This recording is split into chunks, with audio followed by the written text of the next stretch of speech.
You, Gemini, are someone who thrives in changing environments that may confuse or disarm other people. Summer months were all about such new-ness, astrologically speaking. Now the astrological landscape is temporarily slowing down or even reversing some of the changes and innovations. And some of you may take it really well. Use the time to take a break, regroup, allow your nervous system to recuperate. Some may be frustrated. Whatever your situation may be, keep in mind that the pace of change will pick up in 2026. So it's not a reversal. It truly is just a bit of a break. So let's talk about how to use it to your advantage. I am Nadia, the astrologer for people who do not necessarily believe in astrology, but love hearing their monthly forecasts, and this is yours for October. And we'll start with your cosmic ruler Mercury. It will spend the first 6 days of October in Libra, helping you with all things fun, creative, and joyful.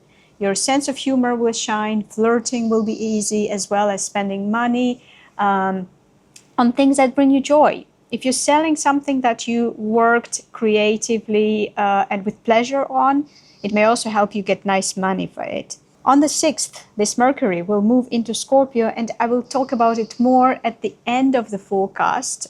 See Mercury and Mars in Scorpio in the timestamps. But long story short, it's going to keep you busy and doing things that are useful. But I'll get back to it. There's more to it. First, though, let's talk about the full moon in Aries on the 7th. In general, full moons illuminate, and Aries rules your area of social connections, communities, and ideas about the future that guide you. So the days surrounding a full moon here could be the time to look around you and take an audit of your social situation. Who are the people belonging to your tribe? Which communities do you have access to?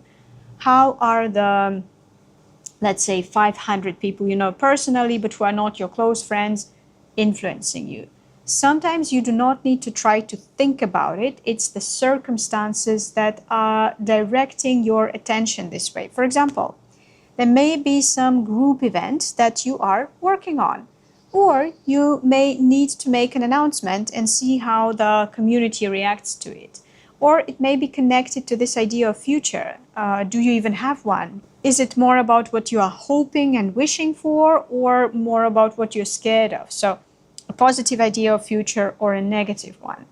There is a good chance that in the next 2 years you will have to put in some work to earn the right to have a high quality community and a positive vision of your future. So if you're not there yet, it's okay to acknowledge it and to describe your situation with social connections or ideas about the future as it is right now.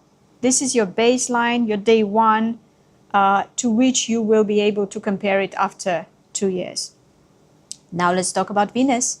It spends the first 2 weeks of the month in Virgo, which is your area of home and family life. Anywhere where Venus is, there is more pleasure, joy, love, and hunger for all of those things. She doesn't just satisfy our desires, she also stirs them. So you may find yourself redecorating, hosting dinners for your favorite friends, taking bubble baths, staying home for the weekend to just enjoy the pumpkin soup with the people you love. On the 14th, Venus moves on and enters Libra. She is stronger here, and Libra also rules your area of romance, creativity, fun, and games. So a win-win. To celebrate that, the second half of the month is best spent enjoying life and its pleasures, and not only at home, no matter how unparalleled your pumpkin soup is. There will also be a new moon in Libra, so in this same joyful and creative and romantic area of your horoscope that Venus occupies in the second half of October. The new moon itself happens on the 21st, but the effects of it may linger. So new moons, as you probably remember, are for making plans, for starting things, for initiating something. In this case, it has to be something beautiful, but there's a caveat. I'm sorry. So the best case scenario is considering the aspects that this new moon is making to other planets is if you come up with the idea or even start working on a project that is A, creative and loving, B, about to make you a nice amount of money, and C, addressing some pain that exists in the community. So like an art therapy group, if you're an art therapist, or a writing retreat for people who need to work through a difficult experience. Since we're not always working with best case scenarios, it could also be that you will need to spend money to be able to afford joy, maybe more money than you'd like, and that maybe there will be some societal pressure, for example. But keep in mind that life is always more creative than my examples. You may decide that you want to waste money on pleasures, and then people will judge you for that, especially people you feel genuinely sorry for. So there is this combination of sweetness and there is a bitter aspect to it. Still, it's nice to start something sweet that allows you to love life more. Remember, these forecasts are for whole groups of people. They may be great for taking a quick sense of the mood, but often what matters more is how transits are interacting with your personal chart and what your progressions are doing, which are basically your unique roadmap of development. That's what I look at in private readings, and you can book one through the link above or in description. Back to your forecast. Right after that, on the 22nd, Neptune, in the course of its yearly retrograde, moves back into Pisces after having been in Aries for a few months. For you, this means that the attention is shifting back to what's happening in the most official area of your life, and that there is something nebulous, foggy there. Is your professional role clear? Or your official status with the officials, like the government, the professional or academic associations? Is the divorce finalized? Basically, has the official status that you have also really been made truly official? It's okay if there is some delay or uncertainty, but just keep in mind that you have about 4 months to clear it up. So it's not really urgent, but also do not forget that it's a thing that may be important. And it may be that the delay is actually beneficial, maybe because of some practical considerations, or because this will give you time to psychologically adapt, agree, and let go of whatever it is that you will have to live in the past once things become really official. The only more or less important aspect of the month is between the planet Jupiter and the asteroid Chiron. It's a hard aspect, and it's active for most of the month, so it may account for some background tension, and I will explain which kind of tension in a moment, but both celestial bodies are in great shape and in their wiser selves. So this tension could be constructive and healing. In your case, it's something about self-worth and the collective or the society at large. Or it may be about financial security that you can allow yourself, and the painful feelings about the world we live in and how the two don't always come easily together in one sentence.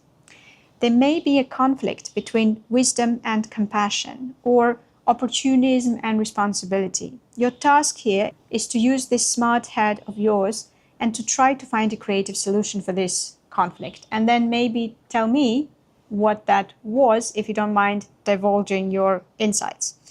And now finally, let's go back to Mercury that I already addressed shortly in the beginning of the forecast. It enters Scorpio on the 6th of October, and Scorpio rules your area of busy work, of routines, professional skills, healthcare, and people you hire or people you manage. Mercury adds busyness to this already busy part of your horoscope, but it is not the first one to enter your sign. The first one was Mars that entered Scorpio on the 22nd of September. Where Mars goes, action and drive follow. So this busy routine area of your life is about to get busy and passionate. There will be a new moon here next month in November. And until that time, it's still too early to make any big moves here. It's mostly just doing what needs to be done, but quickly and with some passion, and maybe also trying things out, creating some diversity here. Around the 20th, Mercury catches up with Mars here, which is when it's especially important to be actively and passionately busy, because in the 10-ish days after that, Mercury and Mars will be forming beautiful, helpful, and creative aspects to other planets in other water signs, to Jupiter in Cancer and to Saturn and Neptune in Pisces. All of it is the best astrological help if you need it to succeed in what you're doing professionally. If you're looking for a job, be extremely active and ambitious in those last 10 days of October. If you want to get a raise, do a lot of work and be optimistic and opportunistic. If you're selling a product, these final 10 days of October are perfect for that. It will work better if you're genuinely interested in what you're doing, of course. So this is what I wish you to enjoy. And then finally, on the 29th, Mercury enters the next sign of Sagittarius, which in your horoscope stands for important one-on-one relationships and will start helping you find words to be active and smart there. But this is more of a story for November and December. With this, I wish you to have a wonderful, creative, and weirdly productive October. See you in the next videos.